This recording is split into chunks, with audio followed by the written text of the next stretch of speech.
오늘 시편 말씀에 보면은 모퉁이 돌에 버린 돌이 건축자가 버린 그 돌이 그 건물의 모퉁이 돌에 머릿돌이 되었다, 그렇게 되어 있습니다.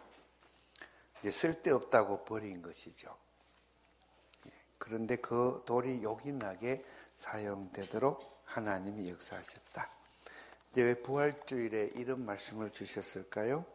부활의 의미가 바로 여기에 있다는 것을 우리에게 암시해 주는 말씀입니다. 부활 그러면 한자로 다시, 부자에다가 활, 살아난다, 다시 산다, 그런 이제 뜻이 되겠습니다. 그런데 좀 더 성경적인 뜻을 새기면 부활은 좀 다릅니다. 영어로 resurrection인데 re 그러면 영어로 다시인데 surrection 그러면 라틴어로 surrectio 그러면 일어난다, 일으킴 받는다, 그런 뜻이요. 넘어졌다가 일어서는 것, surrecto 그럽니다. 이제 그리스 말로, 헬라 말로는 아나스타시오, 아나스타시스 명사인데 그는 넘어졌다가 다시 일어선다. 아나가 다시예요. 아나. 그리고 스타시스 그러면 스탠드업, 일어선다. 넘어진 것을 전제로 하는 겁니다. 넘어졌을 때 다시 일어서는 거죠. 그것이 부활의 의미입니다. 그래서 라틴어 동사도 그렇지만은 성경 헬라 원어의 동사는 에게이로 그래가지고 그 단어는 일어서다라는 단어예요. 우리 부활주일에 빈무덤에서 예수께서 다시 살아나셨다고 하는 청년의 말에는 그는 그리스 말, 헬라 말로는 예수가 다시 일어났다, 예수는 일어섰다, 이렇게 직역을 하면 돼요. 다시 말하자면은 죽었다가 그 죽은 자들 가운데서 다시 일어섰다 하는 것입니다. 이것은 고대의 부활 사상과는 매우 다른 것입니다. 고대에는 부활 사상이 일반인들이 다 믿고 있었어요. 요사이는 이제 과학이 발달하고 사람들이 지혜가 발달하면서 부활, 죽은 자가 살아난다 그러면 잘 안 믿습니다. 죽은 자가 어떻게 살아난단 말이야, 있을 수 없는 말을 하고 있어, 이러면서 믿질 않지요. 그러다 보니까 부활주일 되면 설교가 대부분 보면 죽은 자가 살아난다는 사실을 증명하려는 설교가 되게 많습니다. 근데 성경은 그거 증명하는데 아무 관심이 없어요. 왜냐하면 고대인들은 부활이라는 것을 매우 자연스럽게 생각하고 있는 부분입니다.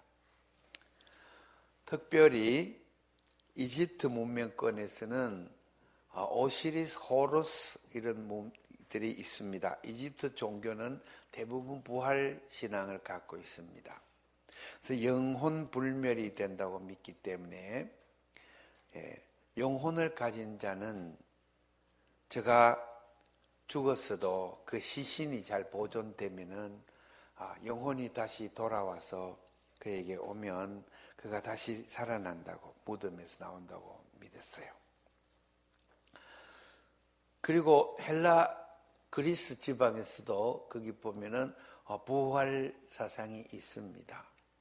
아프로디테, 비너스 같은 분들입니다. 그래서 봄의 정령이 오면은 봄에 온 생물이 살아났듯이 다 살아납니다. 바빌로니아 또 페르시아 이쪽 근동 지방에 거기도 부활 사상이 있습니다. 거기는 니므롯, 우리 성경에 나오는 창세기 10장 니므롯, 또 담무즈 이런 사상이 있습니다. 이시타르 신하라 그래갖고 그건 다시 살아나는 부활의 영입니다. 성경에 아세라 있고 또 아스타롯 있잖아요. 그게 이시타르 여신입니다. 그래서 부활은 영혼을 가진 자들에게 자연스럽게 이루어지는 이유는 영혼이 불멸한다고 믿기 때문에 육신은 쓰러져도 그러한 일반 세상에 그러면 사람에게는 영혼이 있는 자만 사람이에요. 고대 문명의 고대 노예제 사회였습니다. 그러므로 인간은 영혼을 가진 사람은 도시 안에 사는 사람들이에요. 도시 시민권을 가진 사람이 영혼이 있습니다. 시민권이 없는 저 바깥에 들판에 사는 사람들, 또 숲에 사는 부족들, 이런 자들은 야만인, 바바리안이라고 해서 영혼이 없어요. 그런 사람 부활 못합니다. 또 전쟁터에 나가고 비겁하게 항복해서 포로로 끌려간 자들, 영혼이 그 순간 뺏겨버립니다.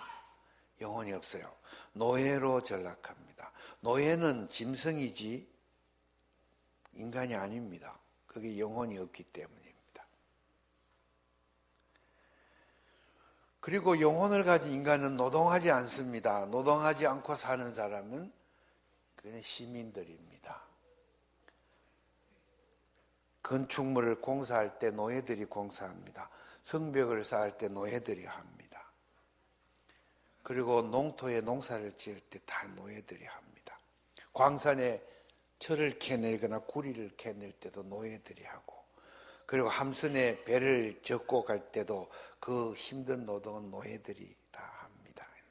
이 자들은 소나 나귀처럼 영혼이 없는 동물이에요.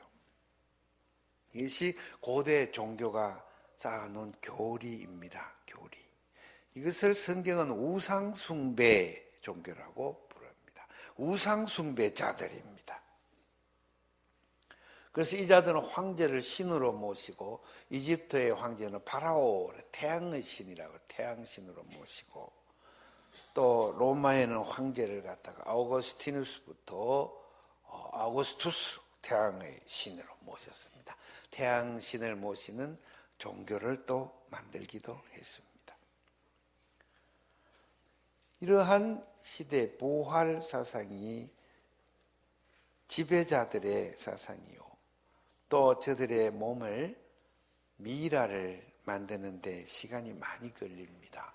향료를 넣으려면 우리 구약 성경에 보면은 창세기 49장 50장에 야곱이 죽었는데 애굽의 총리 대신이 아들 요셉이가 아버지의 시신에 방부 처리를 하고 거기에 미이라를 만들기 위해서 애굽에 있는 의사들을 총동원해 가지고 한 달 동안이나 계속 시체를 썩지 않는 미이라로 만들었다고 되어 있습니다. 한 달 동안. 그리고 요셉이 자신이 죽었을 때도 그의 시신을 미이라로 만들었습니다. 귀족이기 때문에 그렇습니다. 그리고 이렇게 미이라를 만드는 데는 퀴스트라는 학자의 책을 보니까, 논문을 보니까 요사이 돈으로 한 10억 정도, 5억, 10억, 수억 있어야 이 미이라 작업을 할 수가 있어요. 그러니까 부자들, 권력자들만 미이라를 만들 수가 있습니다. 영혼이 돌아와서 다시 살아나려면 이 미이라 없이는 안 되는 것입니다. 그러므로 부활하는 자들은 극히 제한이 되어 있고, 이 세상에 살면서 경쟁하여서 성공한 사람, 전쟁에서 승리한 사람, 그리고 많은 재물을 거느리고 많은 노예를 가진 사람만이 부활할 수가 있어요. 그런데 이제 우리 성경은 이렇게 말합니다. 건축자가 쓸데없다고 버린 돌이 이제 나중에 그 건물의 머릿돌이 된다. 하나님의 사역은 마치 이와 같다. 구약 성경에 출애굽기 15장 오늘 말씀을 주셨는데, 거기에 보면은 하나님께서 귀인들을 다 바다에 빠뜨리시고 에돔 족속, 모함 족속과 가나안 속에 있는 지배자, 저 도성에 사는 저자들을 모조리 벌벌벌 떨게 만드시고, 그리고 그 바닷물 속에 빠뜨린 다음에 그것을 홍해를 가르신 그곳에서 히브리 노예들을 다 건져내셨다. 이게 출애굽기 주제예요. 상상해 보세요. 고대 사회에, 노예제 사회에서 여호와 하나님이란 신이 노예들을 해방시키면서 그 노예들을 억압하고 그 노예들을 추격해 오는 군대와 세력, 병과 마병을 다 바다에 빠뜨리셨다. 그래서 미리암이 찬송하기를 여호와를 찬송하라. 그는 높고 영화로우시며 말과 그 탄자를 바다에 던지셨다. 말은 뭡니까? 고대 탱크네, 탱크. 탱크. 탱크를 끌고 온 자들과 미사일을 팡팡 쏘는 자들과 핵무기를 빵빵 쏘려고 하는 자들, 그리고 1대2, 1대 항공모함을 이끌고 온 자들을 모조리 다 바다에 빠뜨리셨다. 그 다음에 시편 말씀처럼 이 세상 사람이 다 버린 것들을 하나님이 소중하게 여기셔서 저들을 귀하게 쓰셨다. 그래서 세상에 버린 것이 뭘까요? 쓰레기입니다. 쓰레기. 쓰레기 같은 것들입니다. 인생의 실패자입니다. 실패자. 가정사정이 안 좋아가지고 어릴 때부터 학교생활 적응 잘 못하고 버림받고 사람들한테 이리저리 괄시받고 하다가 소년원에 왔다 갔다 하다가 범죄자가 돼가지고 인생 낙오자가 되고 불량배가 되고 내가 배운 거는 도둑질밖에 없어가지고 왔다 갔다 하고 사기꾼 되고 살인자가 되고 세상에 있는 고아와 창녀와 가난한 자들, 세상의 사람들이 다 멸시하고 천대하는 자, 모퉁이에 버린 돌, 버려서 모퉁이에다 확 처박아놓은 버린 돌. 이게 부활하고 관계가 있습니다. 이게 부활의 기초입니다. 다 버린 것들을 하나님이 닦아가지고, 다 버린 것 주워서 닦아가지고 쓰십니다. 쓰는데 소중한 데다 쓰십니다. 쓰레기는 다 태워버려야 됩니다. 태우면은 거기에서 탄소와 수소와 기체가 나오지요. 그리고 태우고 나면은 다시 생명체로 다시금 복원될 수 있는 그런 가능성을 이제 갖게 됩니다. 하나님께서 성령의 불길로 이 모퉁이에 있는 버린 돌을 다 주셔서 다 태워가지고 저를 참 생명으로 다시 이렇게 세우려고 계획하시고 그것을 재창조, 하나님 계속 창조 사역의 그 계획의 중심에 놓아두셨습니다. 그래서 우리 하나님께서 부활에 기념하기 위해서 우리 예수님 십자가에 달려서 모든 사람들이 저주하고 예수를 저버리고 저를 갖다가 욕하고 그에게 옆구리에 창을 찔러서 피를 나게 하고 다리를 붙들어가지고 다리를 분질러 버리고 그리고 저를 갖다가 이제 내려서 무덤에 죽었다고 버린 그곳에 하나님께서 저를 다시 일으키시는 것입니다. 넘어진 자가 다시 일어나는 데에 저는 모든 넘어진 자들을 대신해서 대표자로 일어나시는 것입니다. 그래서 바울 사도의 고린도 전서에 보면 사망이 한 사람으로 말미암아 들어왔으나 죽은 자의 부활, 죽은 자의 일어남도 한 사람으로 말미암아 일어나게 된다. 그 한 사람을 믿는 믿음을 통해서 모든 쓰러진 자들과 모든 쓰레기 같은 자들이 다시 일어나고 다시 쓰임을 받고 다시 멸시받는 자들이 다시 다 소중함을 여기게 받는다. 그래서 그 모든 악한 것들을 물리치고 모든 억압자들을 바다에 빠뜨리시고 모든 원수를 발 아래에 두시고 마지막 원수인 죽음까지도 이제 하나님께서 정복하시고 그리고 만물을 생명의 길로 이끌어 가시려고 예수님을 무덤에서 다시 살리셨습니다. 이제 요한복음서에서는 그 말씀을 차근차근히 전하면서 오늘 말씀에 베드로와 다른 제자 두 사람이 예수님이 무덤에 없다는 소리를 듣고 달려갑니다. 막달라 마리아가 무덤에서 보니까 돌이 옮겨져 있다고 그래서 깜짝 놀랐습니다. 그래서 시몬 베드로와 다른 제자 누구겠어요? 요한입니다. 시몬 베드로와 요한 사도에게 달려가서 주님을 사람들이 꺼내갖고 무덤에서 꺼내서 어디다 가져갔는지 모르겠습니다.